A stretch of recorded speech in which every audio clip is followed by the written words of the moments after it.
The following program was provided by an independent producer solely responsible for its content. The opinions expressed do not necessarily represent the views of this station, its staff, board of directors, or underwriters. Don't adjust your screen. There is nothing wrong. You're about to enter a world where the very concept of time is rendered obsolete by the sheer power of entertainment. You're about to enter the Boggis Hour.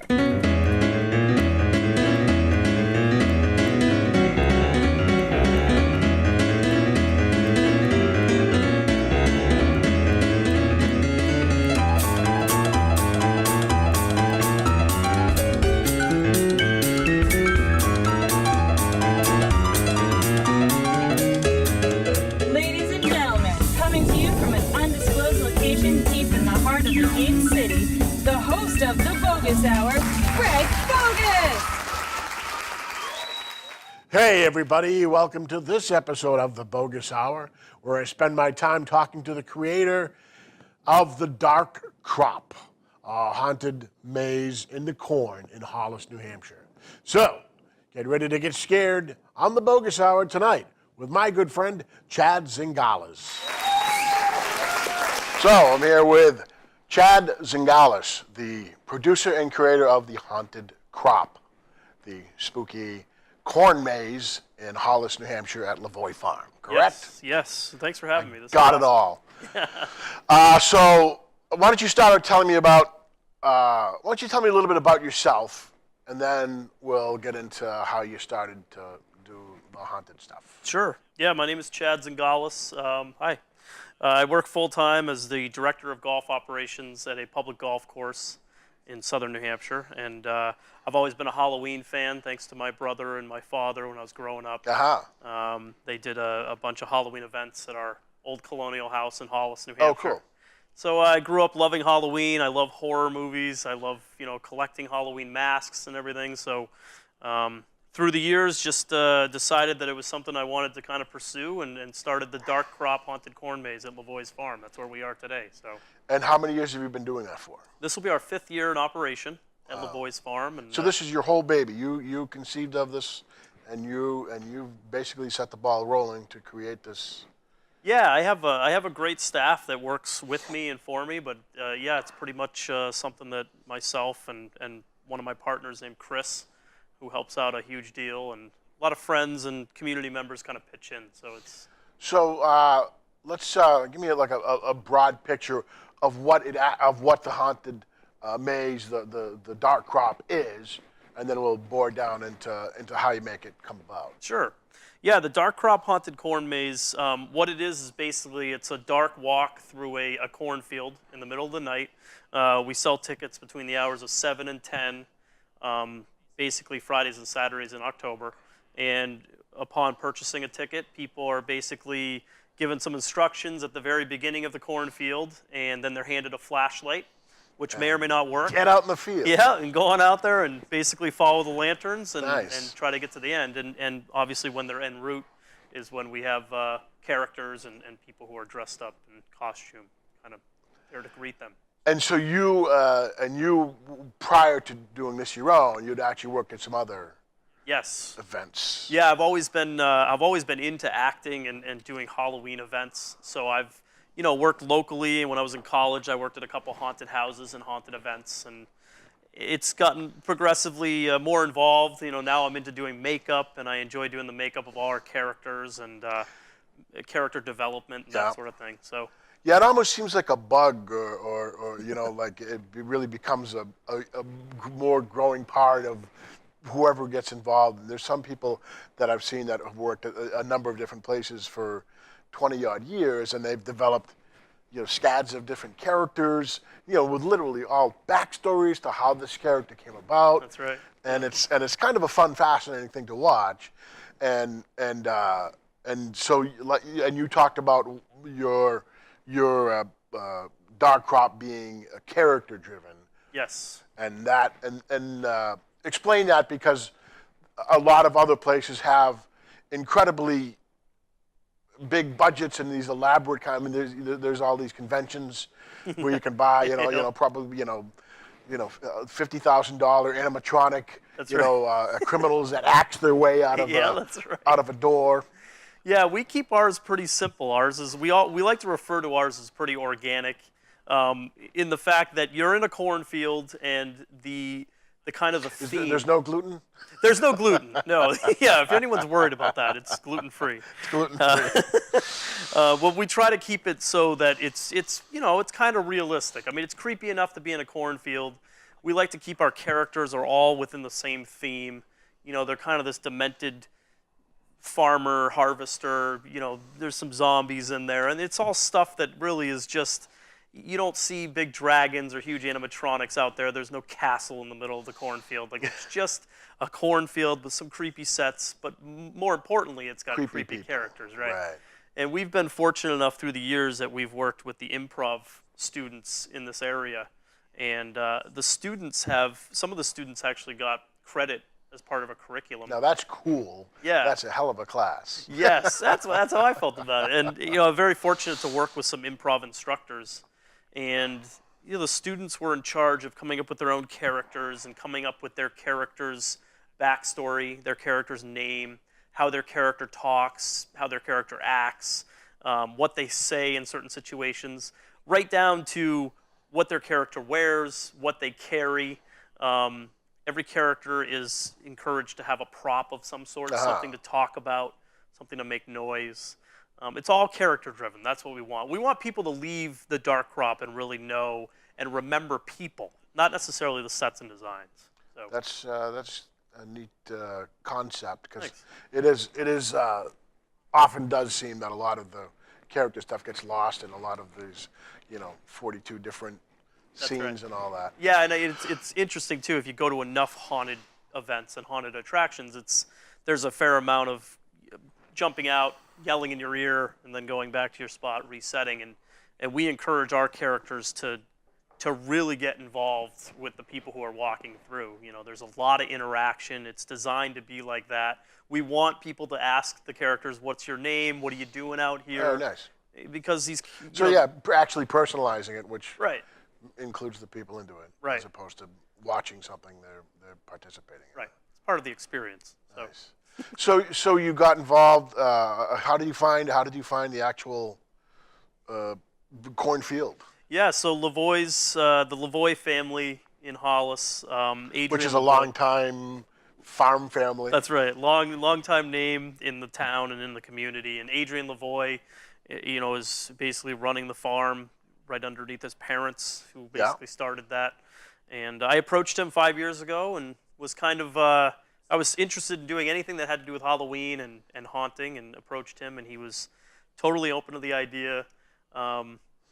Which seems kind of funny. Yeah. You just think that a farmer would not necessarily be, attuned or keen on letting a bunch of zombies march through his cornfield. At 10 o'clock at night on his property. Yeah, that's there's chainsaws that are running at 10 o'clock. I mean, but they've been an awesome business to partner with, and a great family. They're just a wonderful people. Great. So. And from the pictures that I've seen, it really looks like the whole place kind of it gets involved. There's Yes. There's a lot of atmospherics. I mean, it's a gorgeous farm, but it has all these apple trees, which to me always have this kind of creepy look to them, especially once the leaves go off. They've got they've been chopped up, and they've got the almost like a human appeal to them. Yes.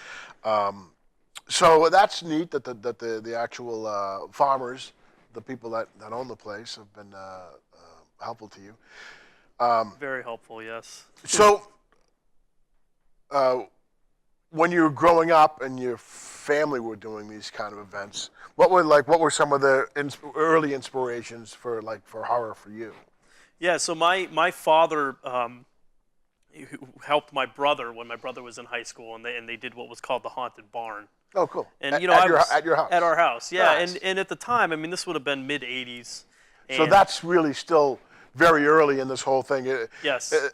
Ultimately, that stuff really was how that was done. Just kind of somebody did these little things in their yards. That's right. And it wasn't until probably the late '80s, early '90s when the whole That's right. haunt really started world booming. Yeah. kind of exploded. Yeah, it was really amazing even back in the 80s, and I remember it quite well. I mean, I was very young, but I remember my father, who's an engineer and a very creative guy, my brother's a very creative guy too, coming up with these really just detailed and elaborate set designs. And the Haunted Barn was very interactive. It was different.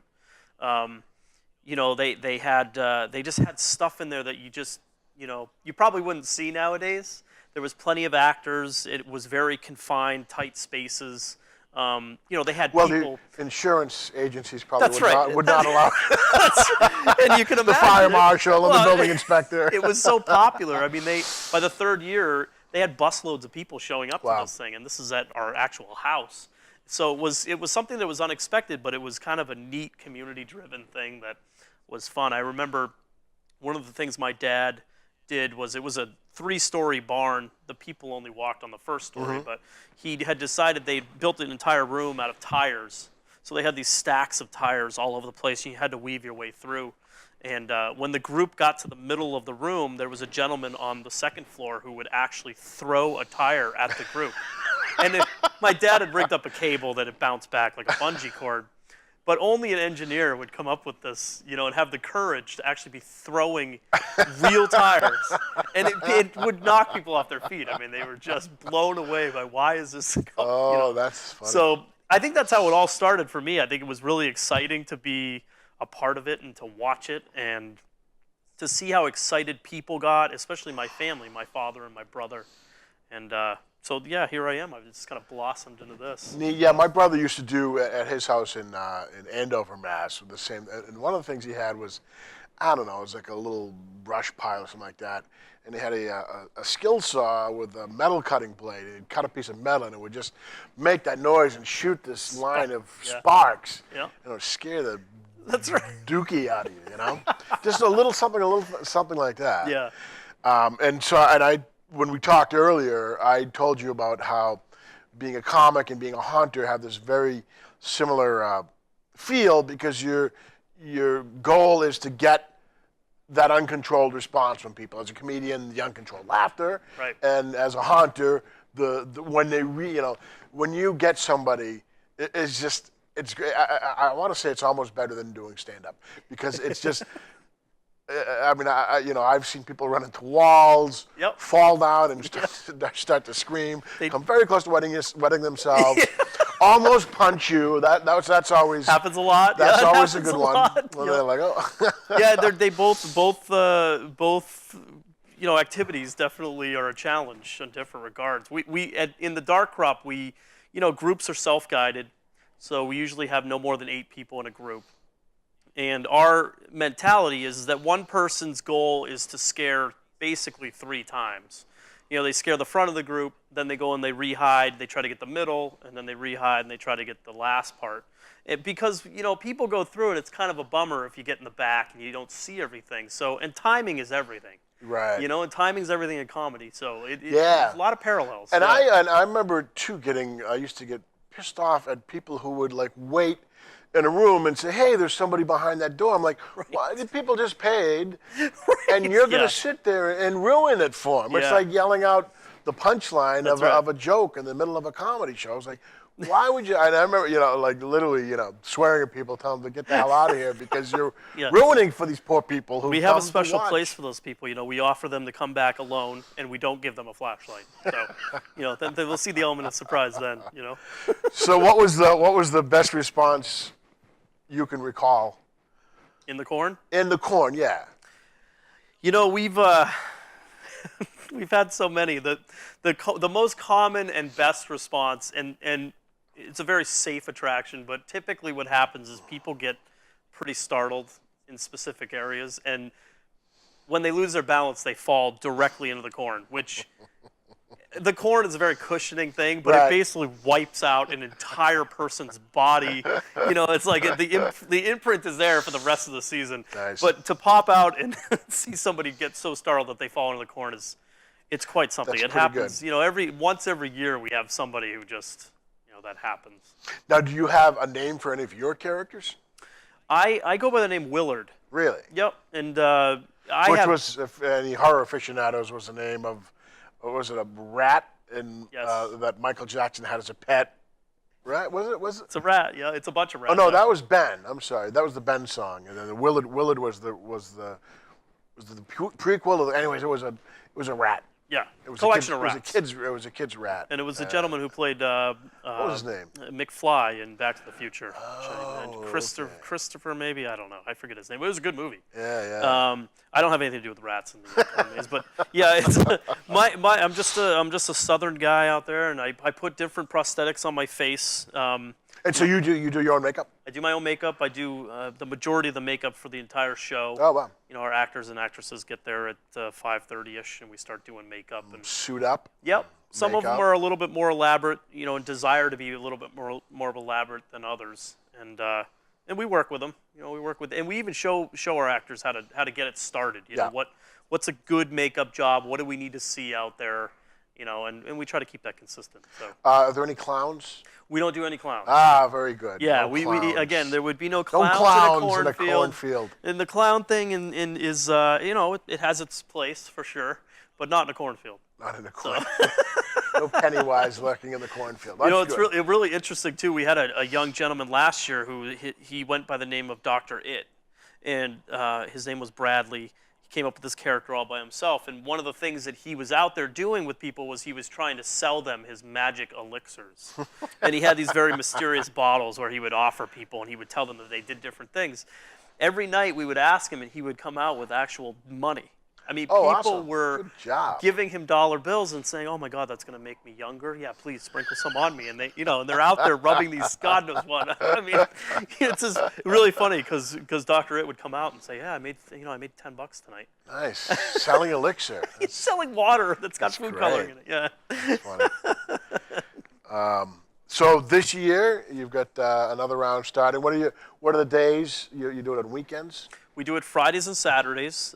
Towards the end of the month, we do increase it. We have a Thursday and a Sunday there. Yeah. So there's 12 nights total in 2015, and we start on Friday, October 2nd. And you said you run for 3 hours? We run for 3 hours. We start selling tickets at about 6:45, and then 7 o'clock we basically open up the field, and we'll sell tickets up until about 10 o'clock. Wow. And the busy nights, we sell tickets up till about 10:30, and we're out of there at 11:30. So it is definitely, first of all, it's great exercise. You're outdoors. You're enjoying the New England type of atmosphere and ambiance. It can take anywhere from, to actually walk through the corn is usually about 15 minutes. But, you're spending some time walking through an orchard to get there, to get to the cornfield. Right, there's a little bit of a path. There's some local businesses that have been participating by either selling chocolates or great. popcorn or coffee. So, there's stuff to do and stuff to see, and it's a lot of fun. So Great. yeah, So that's the haunted side of me. the haunted side of you. And then I got to know you through the other side, the laughter side. Yeah, Through stand-up. You've been doing stand-up for how long? I've been doing stand-up for about 8 months. Gee whiz, that's a short time. I'm pretty green. Yeah, I'm pretty green. And what was it that had you wanted to do stand-up for a long time, or was it something that you fell into? And It was on my bucket list. And I think what finally pushed me to do it officially was my father took stand-up classes about really? 2 or 3 years ago. where? He's out on the West Coast. So Oh, no he was kidding. actually taking him near Pasadena, Oh California. wow. And it was kind of a surprise to us. He had told us, kind of just sprung it on us and said, "Yeah, I took some stand-up comedy classes." And he had a showcase, which, at the end of his classes, he had to basically have his routine ready, and I guess he bombed, which was hilarious. Dad, you ate it. So that was probably about 3 years ago, and then just recently in the springtime of last year, my sister took stand-up comedy, and again, Holy total smokes. surprise. She just came And where's home. she? She's in Connecticut. Wow. So she came up to me and on a visit and said, "Well, I'm taking stand-up comedy classes." And Do you set up a stage outside the Thanksgiving table around the holidays? the material Everybody we've talked does about 5 minutes. some sort of family show we think would be quite enjoyable. Yeah, yeah. So it's so that's I how actually one time I actually performed on somebody's hearth. set up. How'd that go? It was kind of a tough crowd. Was it? Was it during Thanksgiving? It was around the holidays, so it was like a holiday party. I just remember Okay. did not work out well. All right. Well, I'm gonna keep that note. I'll remember that. So that's what pushed me to start, I guess. I took some classes last fall at Improv Boston. Oh, okay. Yep. And Yeah, they have quite. It's almost like a mill there. They have classes Yeah, for everything. they For do. stand up, for improv. Yep. And I think they have shows 7 nights a week, so it's a pretty busy place. Yeah, they do a lot of good So stuff. you take the classes, then you get to perform at improv, and Right. it's a nice place. It's got a nice little. Yep. It's got the small theater, which is about, I think, 30 people, and the larger one, which is about 70 or 80. That's right. But they're nice. They're nice little rooms to work in. Yeah, it was fun too. It was it's definitely a fun activity. I'm enjoying it. So 20 years from now, do you see yourself haunting, doing stand-up, or doing both? You know, I would love to be doing both. It's funny you asked because we were talking. I was talking with another comedian friend who had said, a lot of comedians don't work on Halloween night. And I'm trying to get this idea out there that we put comedians out in the cornfield. And people know there's comedians, and when they pop out, they're doing a little shtick. You know what I mean? And but I have corn cob. Hey, that's it. Hey, I'll be here all week. Rough crowd. I'd like to be doing both, Greg. That would be awesome. That's cool. Yeah. And so I usually ask my guests 3 questions towards the end. One is, so far you've only been around for 8 months, so you haven't had a lot of shows under your belt. What's the best show you've done so far? The best show I have done so far. That's the 2-minute warning. Yeah, I heard it. The best show I've done so far was probably one that we just recently did at Amherst Country Club. Yeah. Which was, I was fortunate enough to kind of be the opener for Lenny Clark. Oh, yeah, that's awesome. Which was awesome. Lenny's is institution in Boston. Yes. He's like the Zelig. He's been in every TV show. Great guy too. My goodness. Wow, and he's such a good down to earth guy. Yeah. Okay, so yeah, that's easily a great show if you started out. What's the worst show you've done so far? And you don't need to throw any particular agent or. Oh yeah, no, the worst show. I'll month. say it. I don't care. The worst show I did. Well, it wasn't worse. It was just a learning experience. But it was at the Elks Lodge. And I had decided that I was going to try a new gag, and it wasn't, my gig wasn't going too great. People weren't really laughing, but my new gag was I was going to pull a cheeseburger out of my back pocket and just start eating it in the middle of my set. And did you bring one tonight? I didn't. But I decided to do this towards the end of the set, and let's just say that my routine didn't go any better when that happened. It was about the same. This is kind of like those lone claps. Like, okay, yeah. There's a comedian, Stephanie Peters, and I don't know if she still does, but she used to pull. Takes a sandwich. She used to pull a sandwich out of her Love it. ample cleavage. She's hilarious. Yeah, I've seen that. It's so funny. And then the most unusual. The most unusual. Just recently, my mother saw me for the first time, and I had to actually, there's a part in my set where I talk about at one Easter when I was growing up, my mom put a box of condoms in my Easter basket. And she splurged and she bought me the box that had the spermicidal lubricant. And so in front of like 210 people, I kind of blurted out, I was like, Mom, I don't think I ever thanked you for splurging on the spermicidal lubricant. Thank you so much. I would say that's probably the oddest thing I've ever said, that's come out of my mouth. But that was fun. It was a fun show. Fun to have her there. Well, on that note, we will close out the show. So it was great having you on. This Chad Zingales of the Haunted Crop in Hollis. Yep. And stand-up comedy clubs and colleges throughout New England. Thanks for coming, and hope to see you again. Thanks for having me. All right. Good talking to you, Greg. Thanks.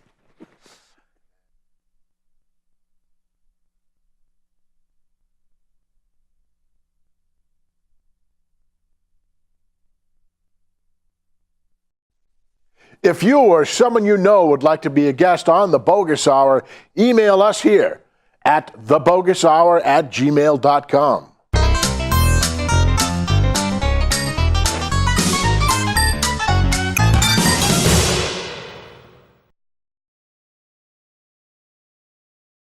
The preceding program was provided by an independent producer solely responsible for its content. The opinions expressed do not necessarily represent the views of this station, its staff, board of directors, or underwriters.